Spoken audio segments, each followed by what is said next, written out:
in the history, but yeah, this is what it is today. We just wanted to take the help of purchase person to share his perspectives in terms of what is his expectation from a salesperson in terms of his personality traits, yeah, qualities, and then dress sense. Now, just before I hand over to Mr.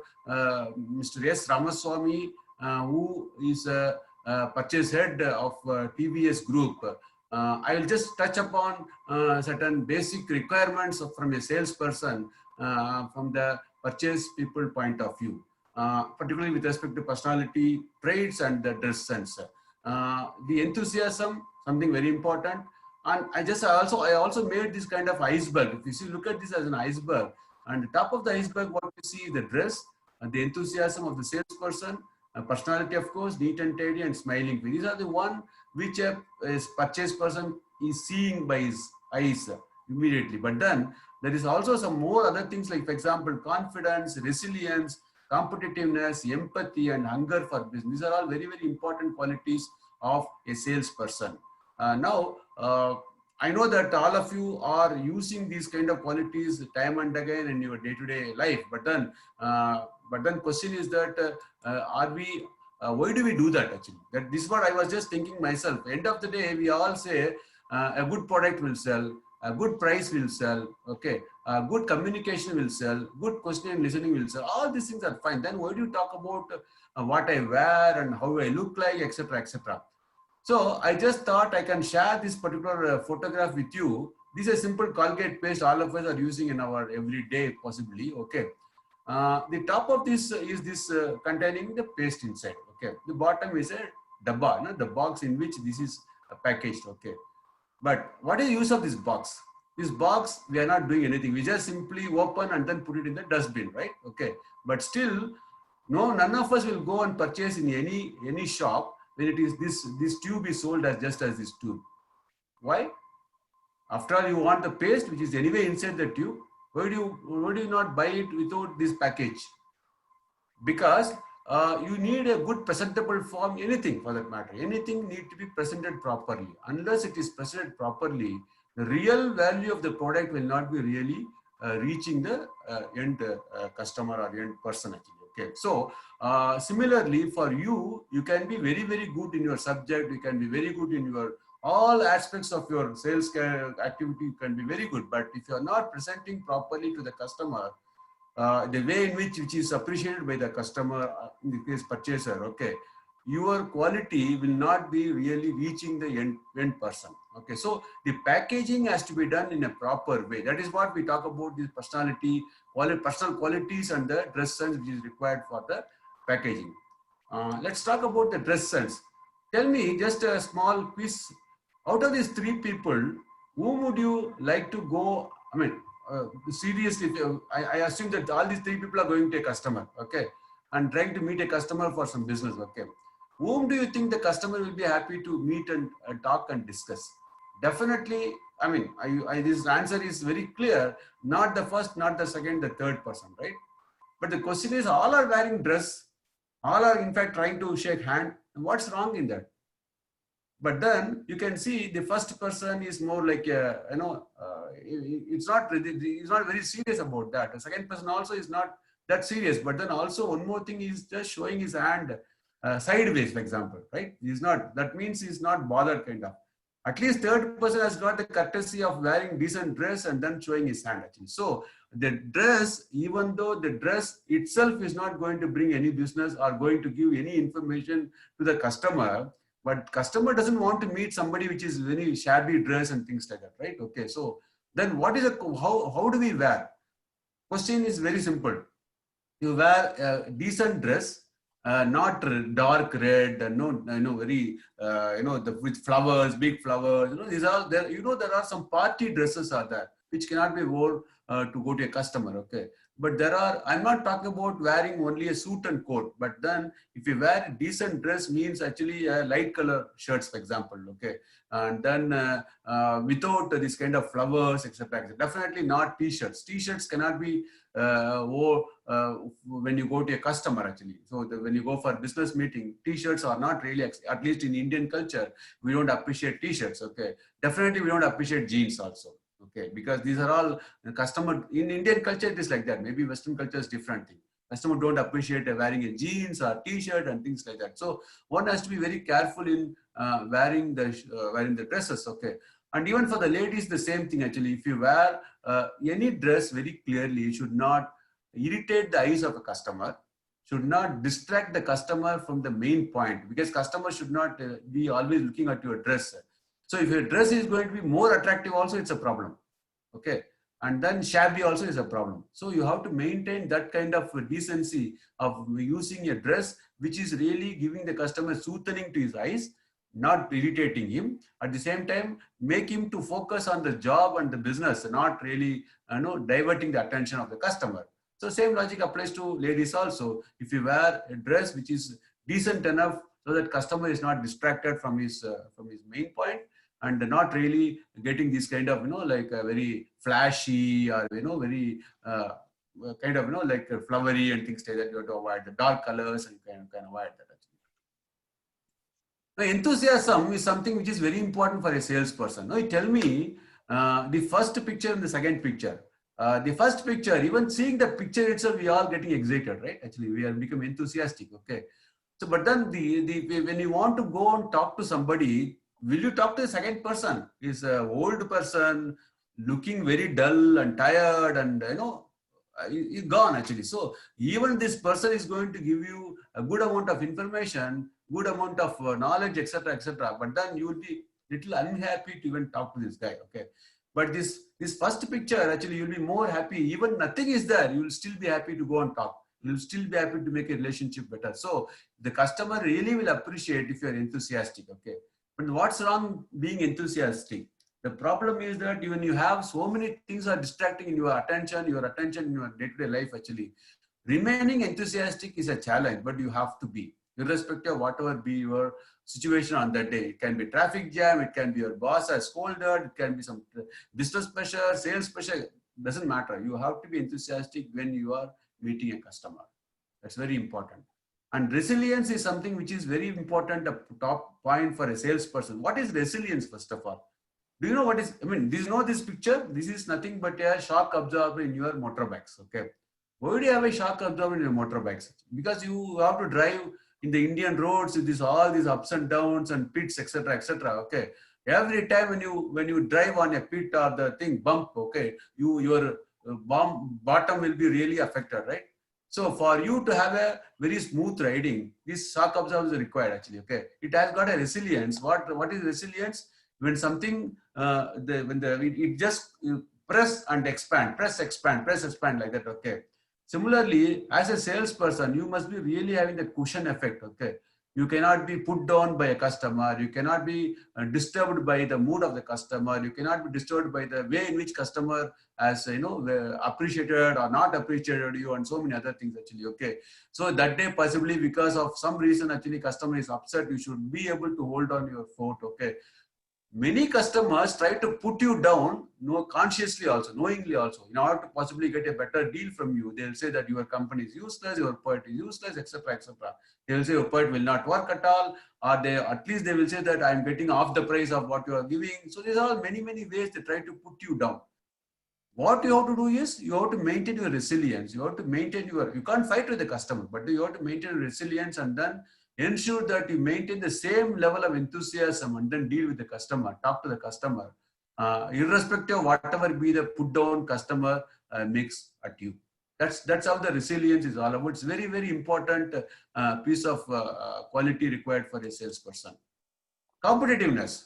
You have to be competitive. There's no doubt. Today we say that everywhere rat race, competition, etc., etc. Actually, competition is not a bad word, by the way.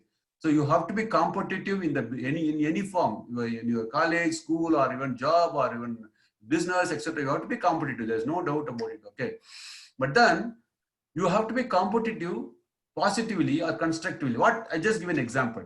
Now in this case, that is all these 4 people are running, and one is going to reach the the line. Okay.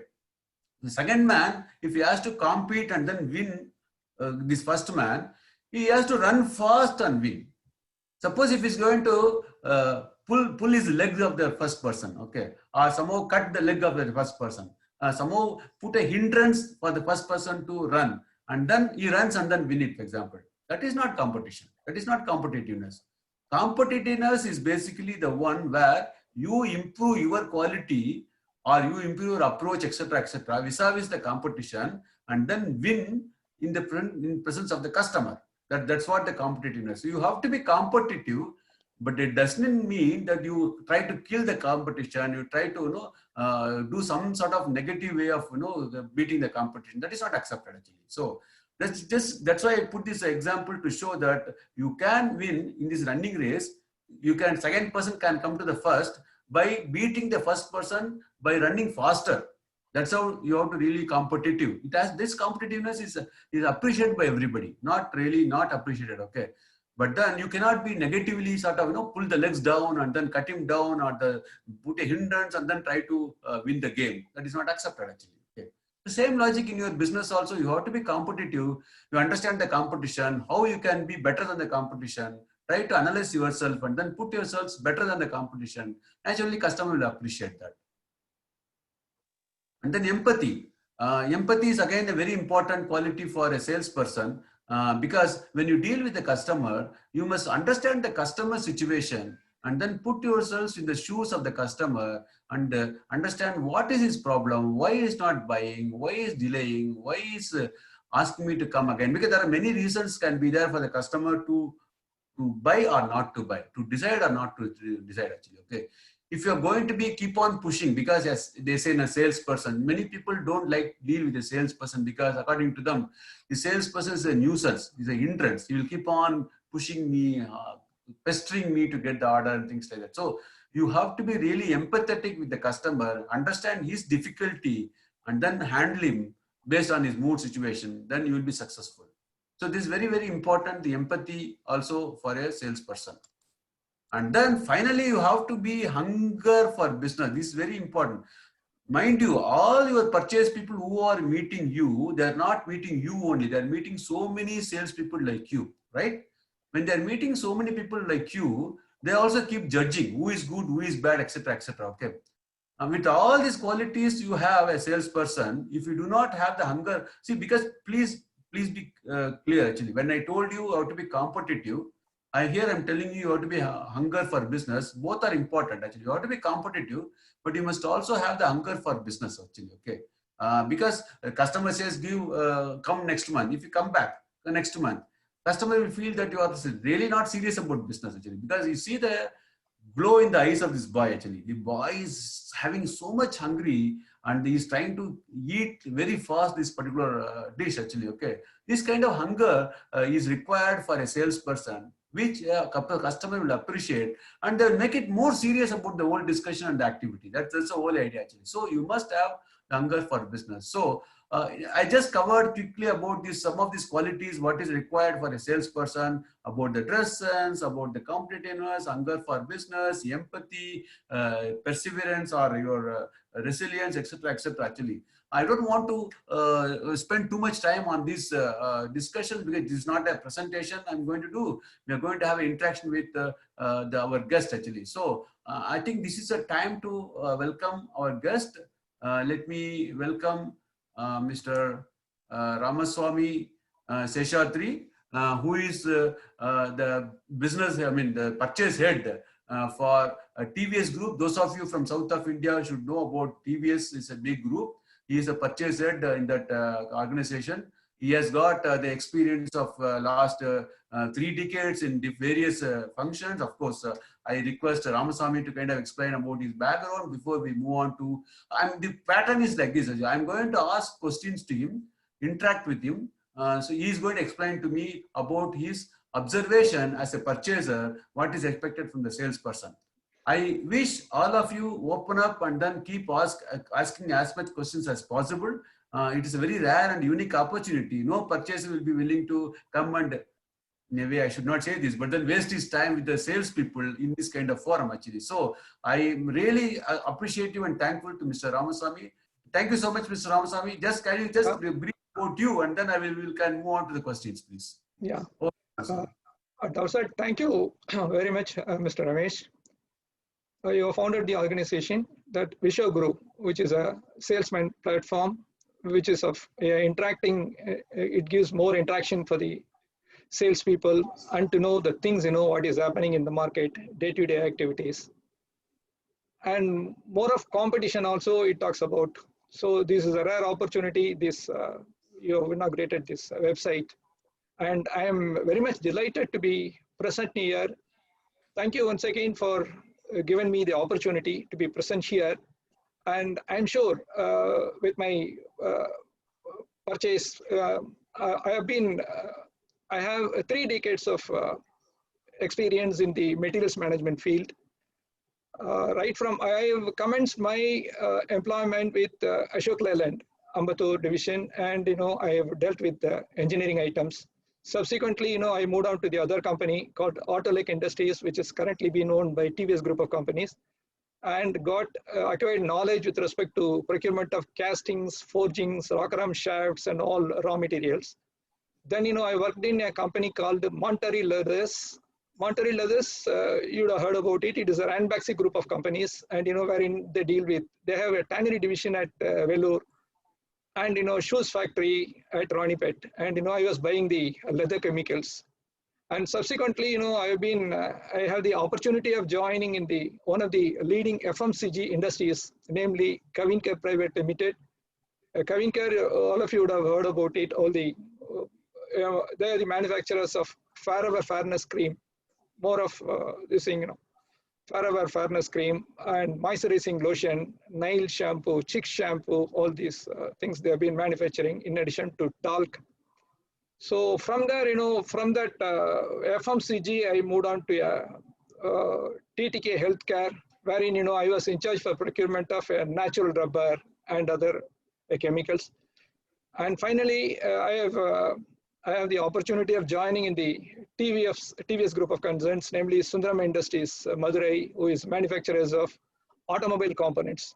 So my activities, my diversified experiences would include procurement of engineering items, chemicals, FMCG, as well as leather chemicals, and finally these rubber items. So varied experience I had the opportunity of going.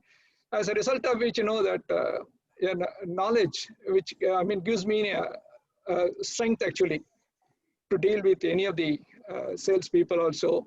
I was heading the purchase division wherein, this nearly around 20 people were reporting to me. Basically, I've been designated as General Manager Materials, looking after warehousing, logistics, and, this inventory management, all those aspects comes under my purview. So I am very much once again being delighted to be present here and would like to share my experiences with all of you, which I feel definitely it will be useful to you. You will definitely be benefited by me. This thing. As a purchase head, what is that I expect from the salesperson is the discussion which I am going to have with all of you. So I also welcome all of you to be present here. And I would request Mr. Ramesh. Yeah, thank you, Mr. Ramaswamy. Actually, so I think with so much of vast experience you have for last 3 decades, you must have met or dealt with maybe hundreds, I don't know if not thousands, but hundreds of salespeople in your career. Do you remember somebody vividly who has greatly impressed you, whom even today you cannot, for example, forget? And then what aspects of him it has impressed you? Could you be able to share with us? Yeah, definitely I would share with my experience also. There are quite a lot of people to whom I got impressed. As you rightly said, on day-to-day basis, I used to meet the salespersons, minimum 2 persons per day or 3 persons per day. And, they used to converse with me their product, what are all the benefits it is yielding, in what way it is going to be competitive. Their products are competitive in the market. All the information he used to get it also. Some of the factors, as informed by Mr. Ramesh, some of the characters or some of the requisites I found in the salesperson, which I'm going to share with you, has really impressed me. First of all, we give you appointment. Being in the tight situation, we have to attend in the various meetings, and and also the management requirements also to be met in addition to own assignments. So under these circumstances, the sales representatives or salesperson would ask for an appointment. So we give you appointment. You come on Wednesday by 10 o'clock. You be present. So what would happen? Normally, that we expect the as a purchase head, as a purchase person, we expect the sales representatives or the salespersons or sales managers to call on us on the given time. If it is 10 o'clock on Wednesday, so you'll have to be there by 10 o'clock. Exactly by 10 o'clock, you'll have to be present so that, we could call that salesperson and have interactions with them. So this is what the, prime and the foremost requirements I expect in the salesperson. First of all, meeting, appointment time given, they'll have to be on time. And normally, it so happens in my experience that, we give you appointment for a single person, sales manager to call on us for a discussion. It so happened in my experience, one of the companies where I work, I said, the Kevin Care Limited, the FMCG company, that person all of a sudden brought around 7 people with him. And it so happened, so what happens as far as the person who convened a meeting is concerned, the room, the cabin may be a little big or something like that, which can accommodate around 5 people, 6 people. And all of a sudden, 10 people, like a team, like the teacher bringing the students, so much of people, bringing in, causes the embarrassment to the person who was invited for the meeting. So you'll have to arrange for chairs. So what happens? We call the peon, we call the attenders, who arrange for a table, everything, which, disturbance, which is of a greater disturbance to the buyer.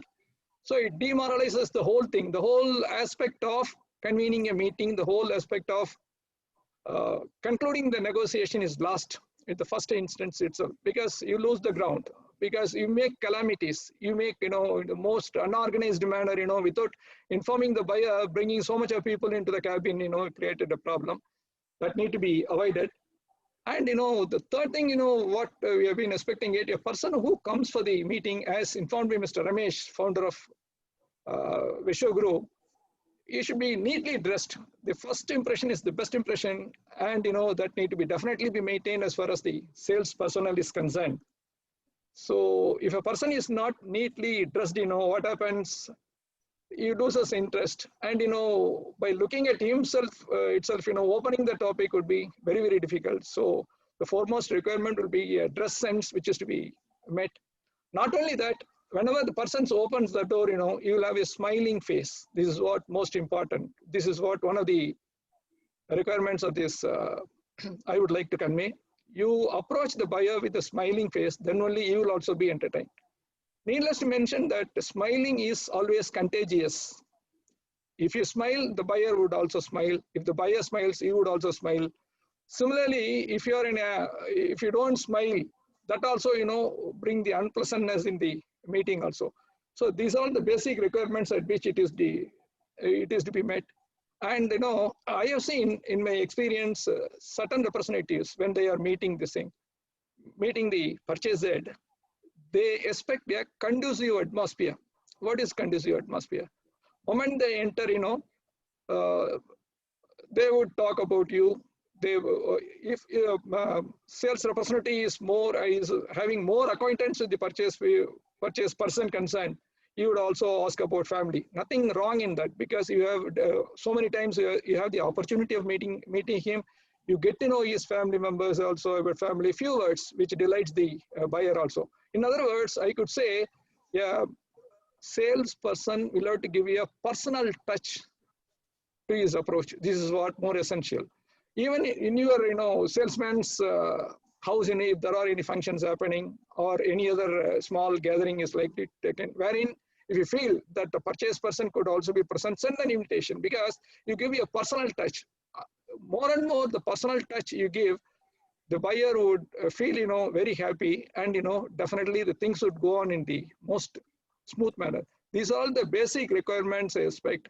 And people also come prepared for the meeting also. These are all the prime requirements as far as the sales representative is concerned. So with this, these characteristics, these expectations, I could be able to found with some of the representatives to whom I have interacted. Definitely, I keep them in mind, and the first opportunity is given to them, because this person could definitely do a value addition. Is the thinking which got imbibed in his mind. So such things I expect from the salesperson. Good. Very nicely put, Mr. Ramasamy. One doubt which all of us have got, because we always say a salesperson should talk, okay?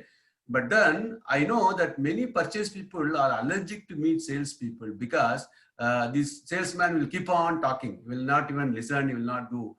So the question is that, what is your experience on that? I mean, you must also encountered certain people keep on talking continuously, how was your experience on that? Yeah, it's a very good question. I really appreciate that. As far as I am concerned, I slightly differ from others, because my point of view would be, the salesperson, moment he meets the buyer, he'll have to exchange the various things. He exchanges the communication with the buyer. What happens?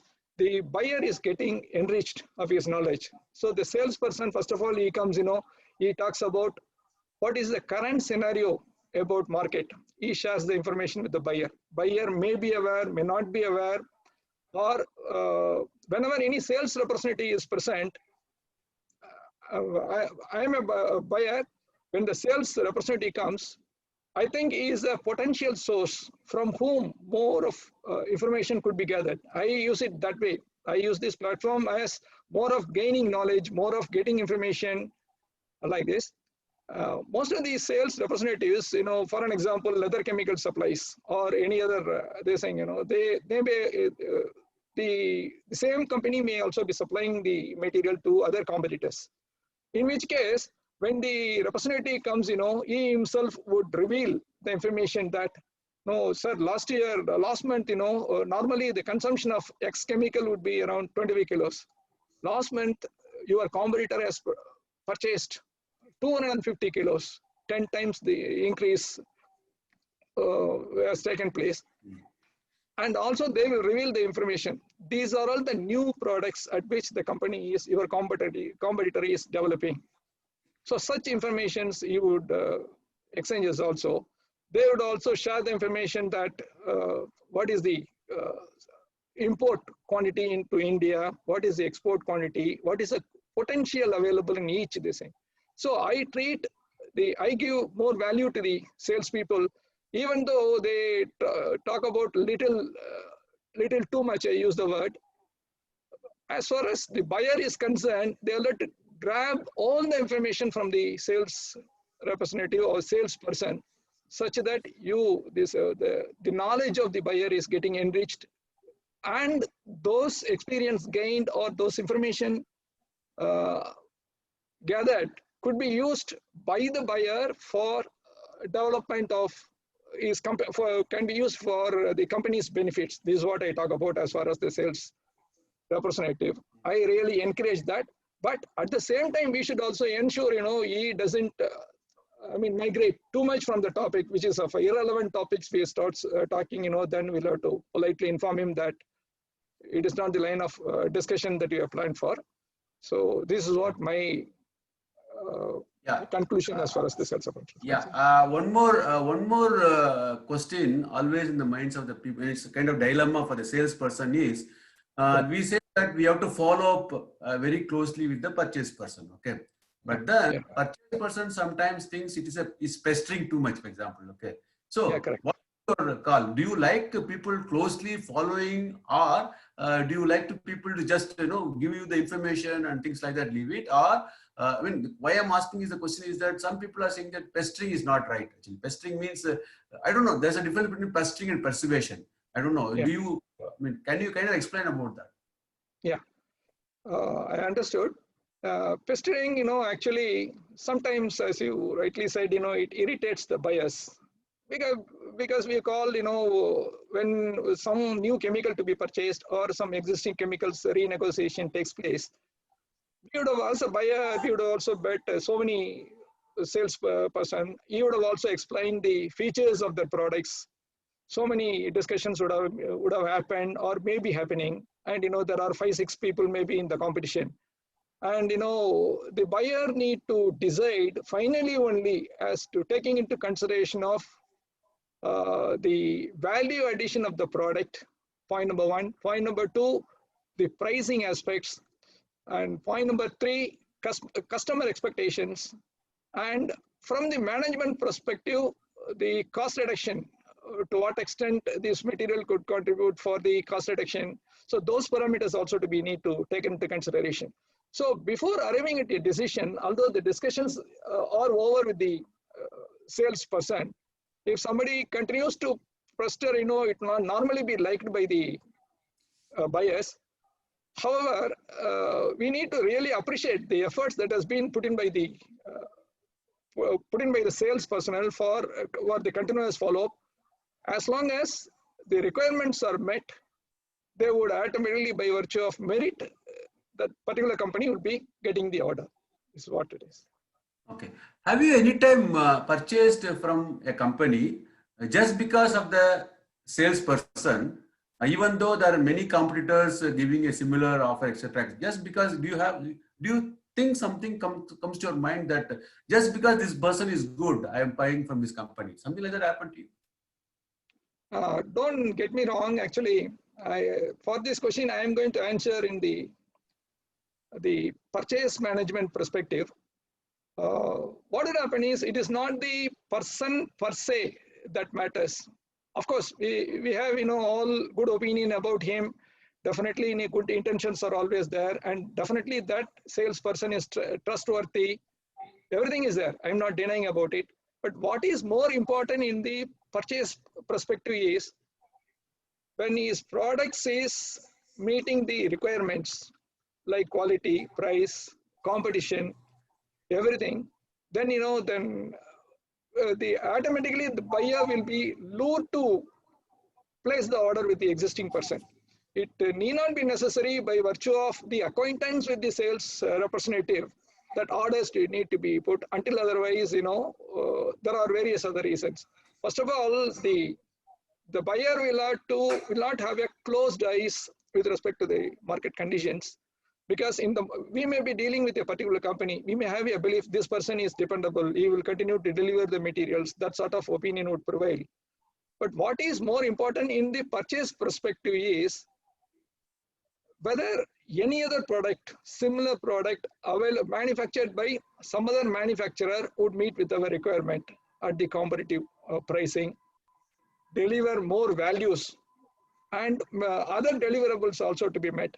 So as long as all the expectations are met by the particular company, the continuous orders will continue to be placed. Otherwise, it is not.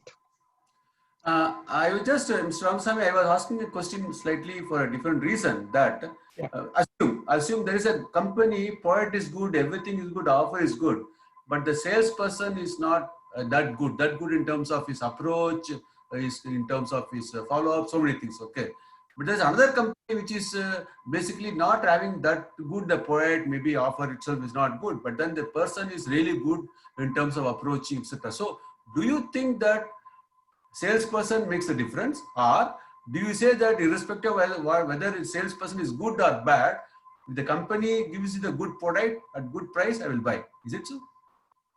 Well, actually, this sales person's approach gains weightage compared to everything also. And the sales weightage I give, to the extent of around 50% of 50% score we can give to the salesperson's approach. But as far as we are concerned, as far as the purchase requirements are concerned, management requirements are concerned, another 50% of marks to be scored from other basic requirements. So both coupled together, whichever company scores more the rating, definitely the order will be get placed on the a particular company. Oh, okay. But of course, no doubt Oh, about this that if a salesperson is really good, the buyers are really been lured to place orders on them. But other parameters also to be taken into consideration, in my opinion. oh, okay. So that means more not only the product, not only the company, the person also should be good enough to do that. Okay, very good. Yeah, yeah, One another aspect we want to discuss in Ramaswamy is this: when in our sales process, we always talk about something called preparation, which is basically a mother of everything. That means a salesperson has to prepare himself before even going and meeting a customer in terms of what is his offering, what is the product, what is his company, what is the customer's requirement, why the customer has to buy this. There are so many things he has to prepare and then go and meet the customer to make this kind of interactions. Okay. Many times, unfortunately, what happens, some of the salespeople keep just visiting customer without even preparation, for example. Okay. They just go and talk and find a way how to handle the customer. Okay. And then I believe that, and first of all, I want to know about your experience about, will you be able to find out whether there is a prepared person or an unprepared person? First question. Two, how that preparation is helpful to you actually. I mean, it may be helpful to the salesperson or his company, but then as a purchaser, the prepared salesperson is helpful to you or not? Yeah, certainly prepared salesperson is helpful to us because it is not only the salesperson who will have to come prepared for the meeting. As a buyer, I will have to be doubly get myself prepared for the meeting.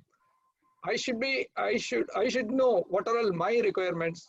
I would consolidate data and I would the market requirements it is to be ready with me, and the what an amount of imports that is taking place with respect to a particular chemical. I know whether the domestic the price viability would be there. So all those parameters, I would make a note, and I intend asking the questions with the salesperson or the person coming and meeting me. Definitely, we want that person to answer to all the questions also. Off-baked information if the salesperson brings, and if he's not prepared to answer the questions that has been asked by the buyer, definitely the negotiations will not materialize. It is going to be a failure. Of course, as you rightly said, the products which has been manufactured of the good quality and which can meet the customers, the buyer's expectations. But however, the presentation is very, very important. As a salesperson, you'll have to come totally prepared for the meeting. If anything not prepared or in an off-baked condition, if some of the sales representative comes and meets the purchaser, the things are not going to materialize, and some other company is going to score the order. Okay. So that actually means that preparation is very, very important for a salesperson. That's what you kind of conclude actually. Okay. Yes. Very good. Yeah. Well said. There is another question. Ramaswamy, it is like this actually. I know that you must have many of your suppliers, the owners must have come and met you, CEOs must have come and met you, or even the salesperson must have come and met you. Okay. But then we always feel that purchase people would like to meet all the owners or the CEOs or the top people than the normal salespeople. Because we always say that we have a kind of dilemma. Why do you want? Because many times the salesperson boss will tell him to go and meet and purchase person and then complete the deal and come back. Okay, when he goes, the purchase person will say that they say, ask your boss to talk to me, ask your boss to come and meet me, for example. Okay. But why this kind of situation happens, and then what do you think? What is your advice for the salesperson to handle and then close the deal by himself, not to really kind of bother his boss or the CEO or whatever actually? This is a fantastic question, Mr. Ramesh. I've been, I would really like to answer these questions. Is really a very good question, which every salesman will have to know. Why the buyers always wants to conclude the discussions with CEO or owners? Because they know everything about the product, the pricing and other things. they are aware. As a CEO, they are aware. And if the purchase person speaks to CEO of the particular company, the negotiations would immediately be over. We need not answer one-to-one. You know, I'm the head of purchase. Somebody is the CEO of the sales company, product manufacturing company. One-to-one discussions maximum would end up in 15 minutes or maximum half an hour discussion, straight discussion, face-to-face discussions would immediately materialize. But that is not the intention at all. Why all? Then why at all? The salespeople to be hired? Why at all the other employees need to be deployed by the employer? No need at all. The owner to owner they can speak and everything is over. That is not the case. Whenever the sales persons come and meet a buyer, what would be the questions that is likely to be asked by the buyer? So they'll have to come prepared. For an example, a salesperson, let us assume a junior salesperson. I don't say the very senior salesperson, or I'm only talking about a junior salesperson who has just entered into the field, in the marketing field or sales field, with an experience of around, say, 2 years, 1 year, might not have experienced that much of, might not have that much of experience. The owner will say, or the company, the sales head of sales would say, you go and finish, you attend that meeting, attend the negotiation, explain everything. This is what the price, X is the price. So within which you'll have to get the order. What you do, I don't know. But somehow or other, I want the order to be received by you. This is what the instruction, normally. I mean, of course, everybody is educated, the sales head would give you a proper training to the sales representatives or salesperson, before coming there. But some people with a little experience, when they come, we ask him simply, what are all the value addition this product could give? They have no answer. And who are all the, where are all the this material has been supplied? They will not have any answer. And we will ask, what are all the other deliverables as far as this product is concerned? The representative will not have any answer. In other words, what will be the questions asked? Most of the questions, no, you will not have the answer except the pricing aspect alone, because this is what the instruction, you pick up, this picking up the off-thread picking up, we will call it as, just come here, attending the negotiation, and you go and report to their management, sir, it is not working out, sir. I had a discussion, and the buyer asked so many questions, but this order will not materialize. He himself will conclude, which is not a good aspect. What is mainly required? Whoever be the person comes for the negotiation. It is negotiation should be prepared well. You would also be aware who are all their competitors. For an example, when I am calling for a particular manufacturer for a price negotiation, as a buyer, I am aware who are all the other manufacturers manufacturing this product. I should have the knowledge, or I should ensure that I get the information. So I will be fully equipped with arms. I will be fully equipped with the information as to who are all the other manufacturers and other things. So, and what is the pricing that has been quoted by the other manufacturer also, I am aware. What are all the ingredients that goes into it also to be aware. How it is getting manufactured, what is the batch production quantity. Salesperson doesn't mean only talk about the pricing or this thing. It need not be the matter. He'll have to diversify himself for getting the information with respect to the manufacturing also, and what are all the imported products that goes in that. Although it is a technical secret, I agree, because in chemicals people will not normally reveal, what are all the ingredients that goes into that chemical. That information need not be informed. But however, you should be in a position to inform give the information which will definitely be, buyer will get attracted to others. So hence I could conclude there is no need for CEOs or head of the company to interact with the buyer directly and conclude the meeting.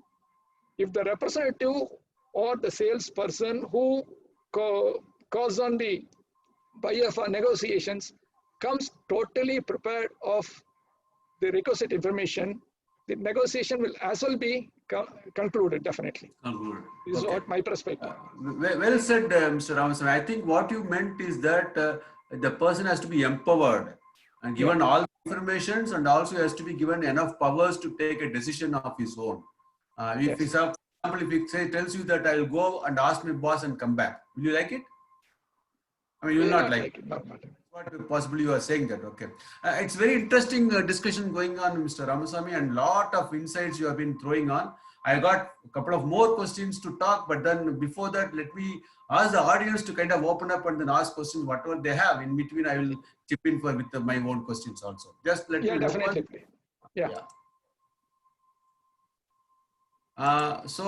Anyone wants to ask any questions, please open your audio. You can make your unmute your audio and ask questions, or you can raise your hand actually. Either of the two, or you can even type out the question in the chat box. I welcome, I invite all of you, please participate well and ask questions.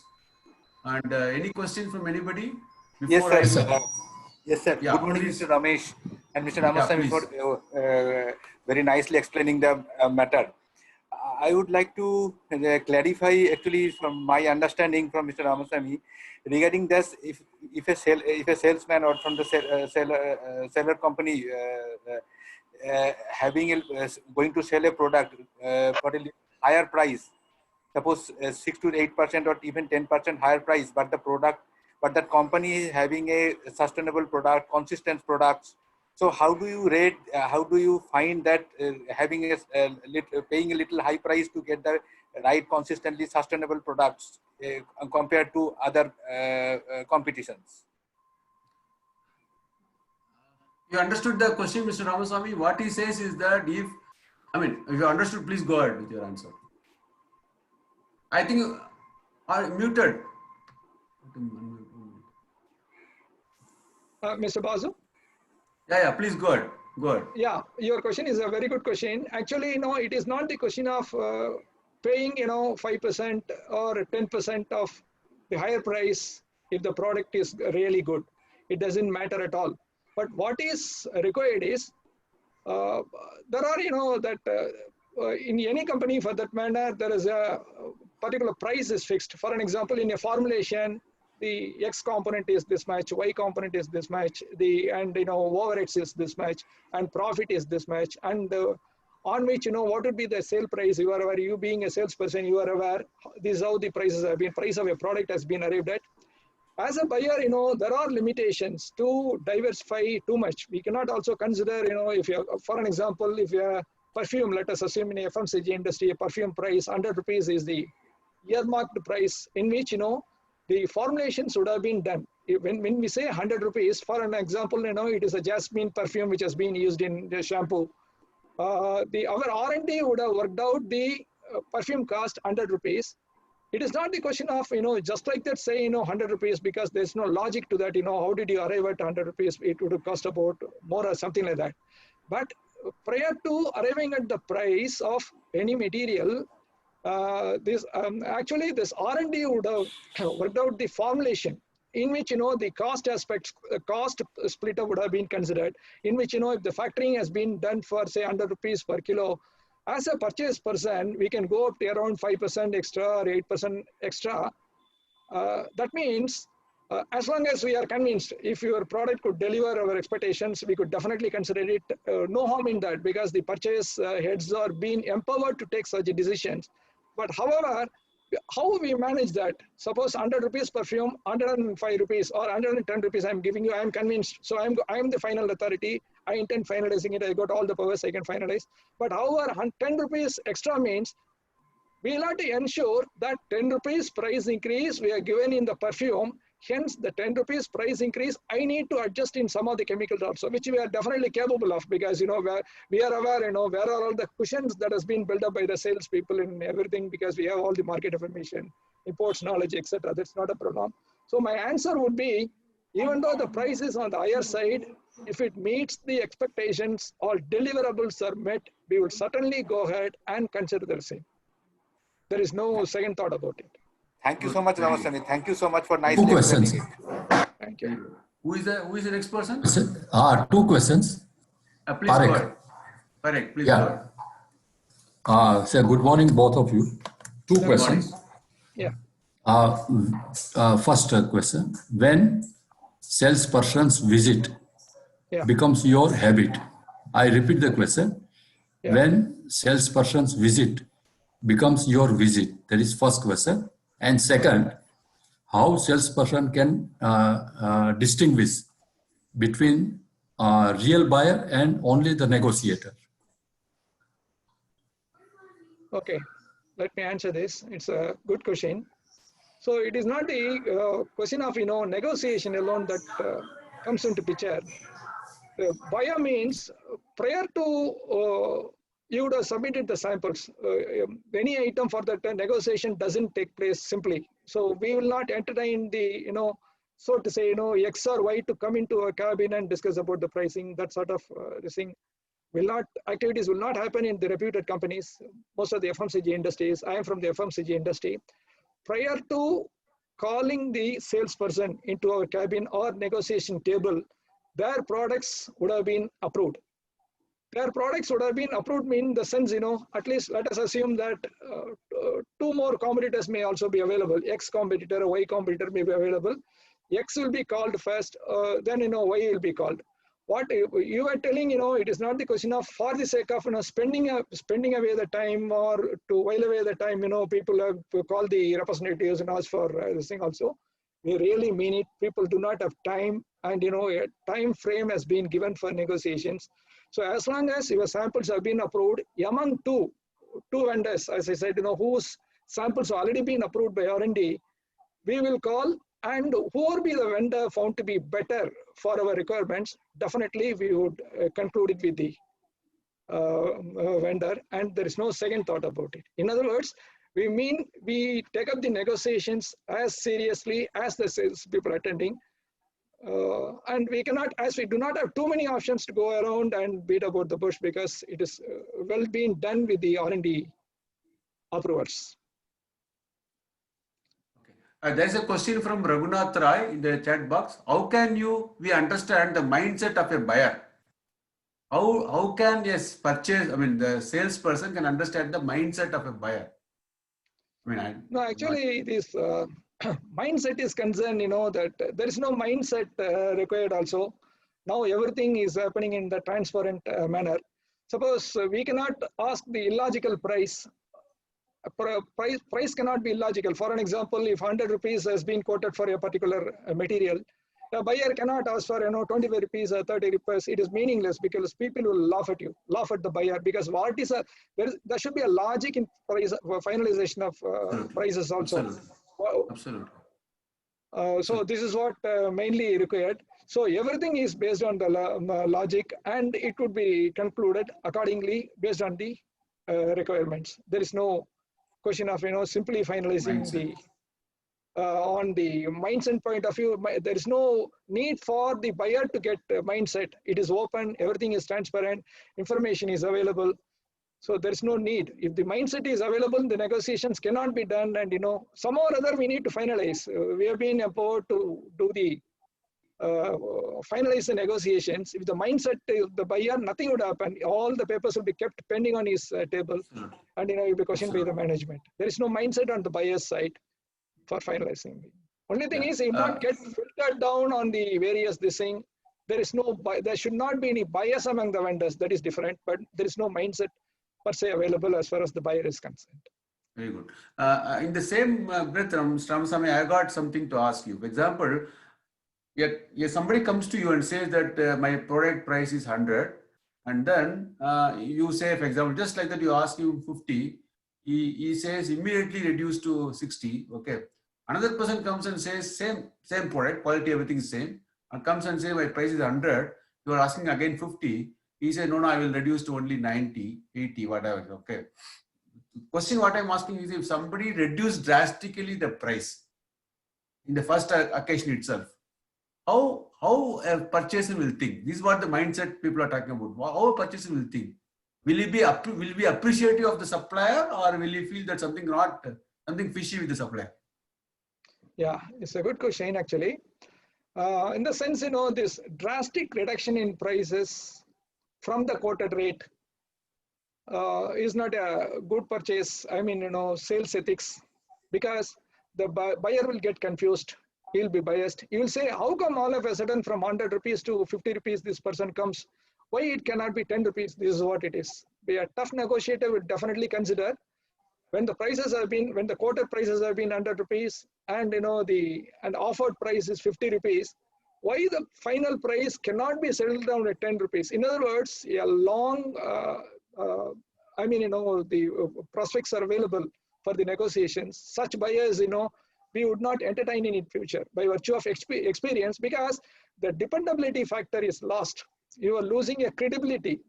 So as a salesperson, we will ensure. That's why we call for the reputed people and say, there should be a logic in finalization of prices. And buyer cannot also all of a sudden ask for the ridiculous prices. Everything is confined to this thing. People lose credibility if all of a sudden the prices have been slashed. At the time, the buyer will have to also evaluate what can be the realistic prices. Because for an example, a domestic manufacturer manufactures some chemical who has been called for the negotiation and he is on the negotiation table. The buyer will definitely have the information, if at all, if this material has been imported, how much it cost about, what is the basic price, what is the customs duty, etc. What would be the landed cost? That will be treated as a basic price. A idea would be formed, and based on that alone, negotiation would take place. So in other words, illogical pricing quoted by the salesperson creates a doubt in his buyer's mind on the dependability factor. This is what we could conclude. Yeah, there are a couple of questions coming in this chat box, Swami, regarding this. Somebody asked a question that PD, I don't know who. Why not jeans accepted as a salesperson's dress? If a salesperson comes to you with the jeans, how do you feel about that? No, it is a formal dress code, and informal dress code has been classified. And in certain, if the jeans means, normally it doesn't impact the buyer. As he rightly said, even you showed in your this thing also, there are 3 people, that's a very good visual we could definitely encourage. The buyer gets attracted, or it is the code of ethics that has been prescribed by the particular management, the management, that the employee of the organization will have to come in that particular dress code or other things. The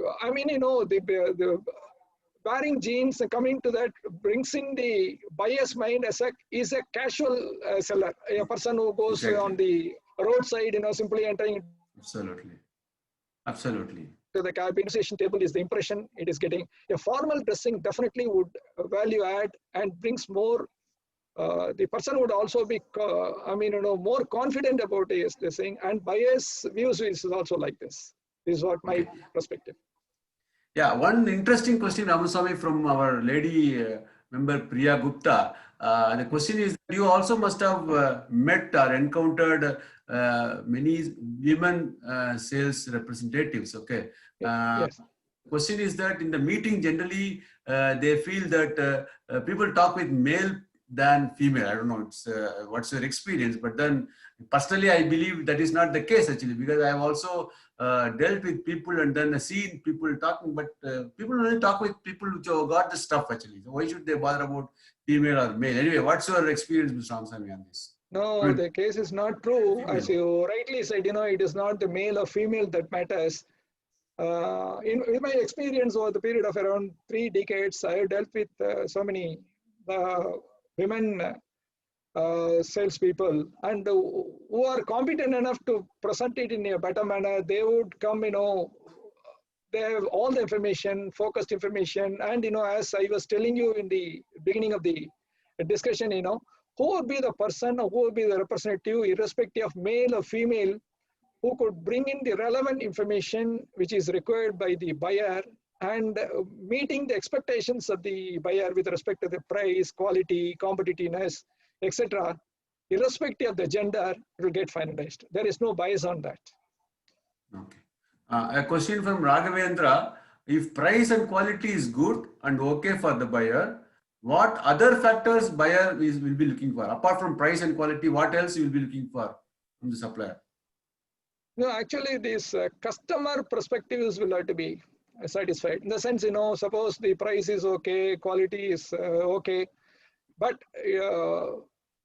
what will be the material supplied by him which has been added in the formulation that that will have to meet with the customer's expectations, customers perspective. That is, I'm talking about the market conditions.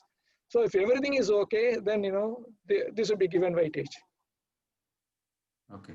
Mr. Ganesan, please go ahead. Good morning, Ramesh ji. Good morning, Morning. Ramsam. I am from a purchasing background, but now moved into sales. Okay. So I have experienced about what a purchaser, in the last, the role which I had done. My question is, sir, in the current situation, where we are not meeting the purchasers, we are more using the mobiles. So what do you feel about the salesperson continuously giving messages on WhatsApp? Do you feel that this will be an positive way, or you feel that it will be a disturbance, or because you have been dealing with so many purchase customers? So in this time, this usage of mobile, everyone is at home, and usage of mobile has become in a great this thing. So what, as a purchaser, how you and your team feels that this will be a thing which can be encouraged, or you feel that no, talking on phone is better than what is in WhatsApp, or any other way without talking, sir?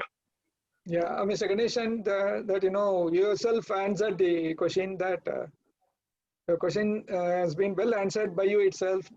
On the contemporary situation on COVID-19, that the buyers are migrating to the telephonic discussions as well as video conferencing, etc. It need not be necessary that the salespeople will have to be physically present for the negotiation, which is impossible, and things will not move at all. But what is more important is that conversing over phone or conversing across this in conference calls, etc., would add more weightage compared to sending the simple WhatsApp messages and other things. Normally, WhatsApp messages is for fun purposes alone. You simply share some information, this, that, everything, and if the buyer finds time, he will reply to your WhatsApp messages. Otherwise, he will simply ignore it. So I would prefer, and it's normally been preferred by the buyers, especially the senior buyers, through conference call or by telephonic discussions, the negotiations could be concluded. It is a very appreciated platform, actually. Yeah. Thank you, sir. Thank you.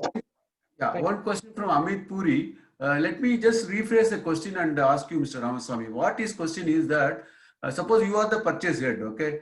I come to you and then negotiate with you, I close the deal, and then we have decided about the price, okay? But then, for example, you are reporting to the managing director of your company, let's say, okay? The managing director calls again, asks for further price reduction from me, okay?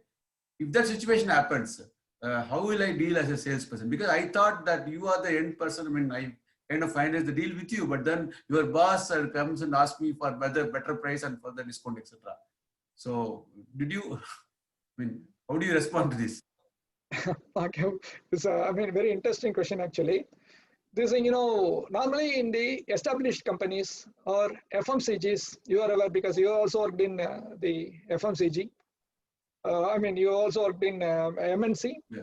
Yeah. Normally, when the pricing structure is being finalized, it's on based on various parameters. For an example, that in the formulation that has been given by R&D, there are 10 materials that has been added, 10 chemicals that has been added, and the buyer is supposed to get the pricing and give it to them. Based on that alone, the formulation cost has been worked out. And over and above, the salesperson would say, this much of margin I would like to have on this product, and over it's also to be included, manufacturing cost to be included, logistic cost to be included. There are various other parameters which are add-ons. And based on that alone, the selling price of the product has been decided by any company. So having come to the negotiation table after passing through various stages, and that too, various vendors have been called, various salespeople have been called, negotiations over, and the negotiation is everything is over, and we go to the management, tell them that this is what the rate at which we have been finalized, but which is well within the factors which has been designed, or well within the price which has been expected by the management. Everything is over. then to revert from the prices already given, and after the negotiations are over, asking the vendor again, asking the salesperson to meet again. No, my management says, this whatever be the price at which you finalize is not workable. You need to definitely consider. There is no logic to that, and good companies will not go ahead or entertain these sort of aspects also, because everything is well defined. Of course, there is one possibility.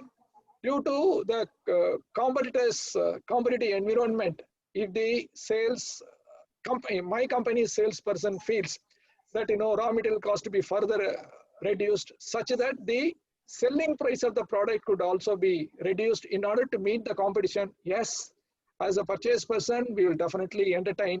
But in which case, that value engineering of the product will have to be entertained. For an example, that each chemical we have given, we will ask the vendor, come here, this is, the negotiations already over.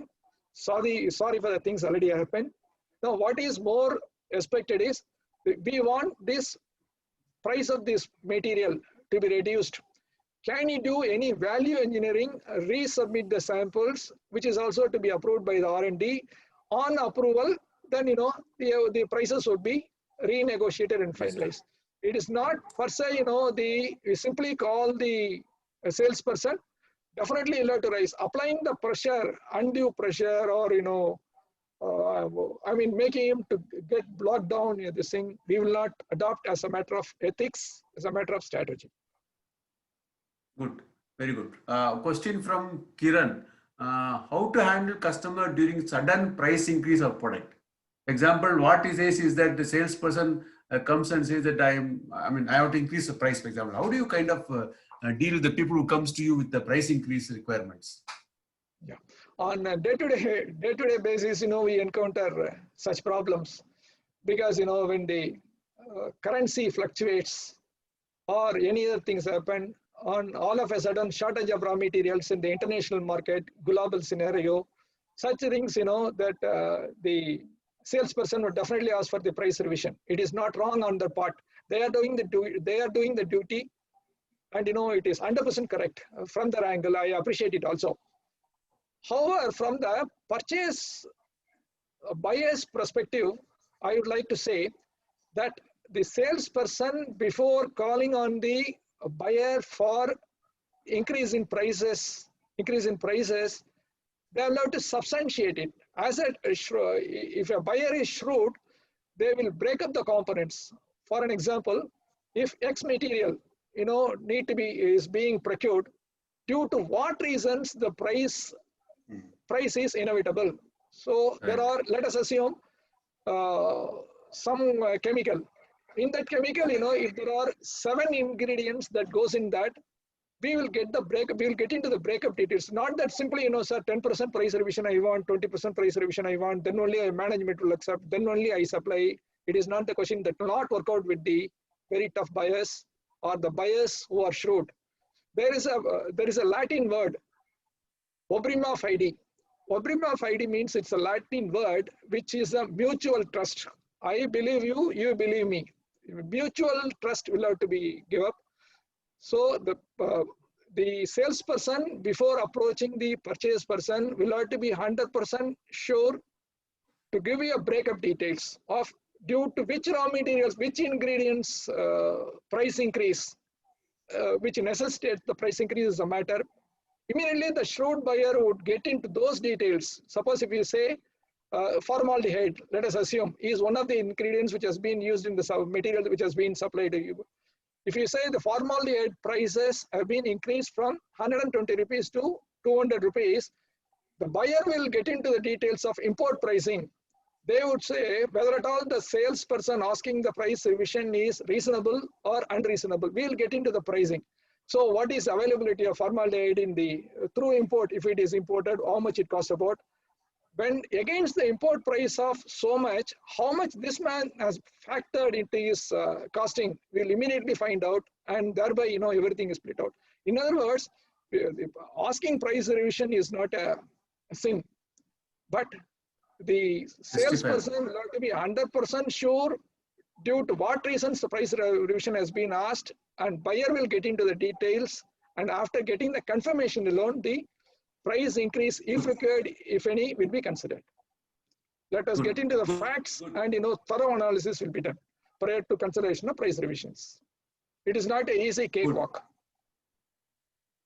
Very good, very good. Ramaswamy, actually very good. I think you have given a very good answer. And any more questions? I think we are already kind of overshot the time, but yeah, still we are okay. If there is questions, we can always answer. If there is no further questions,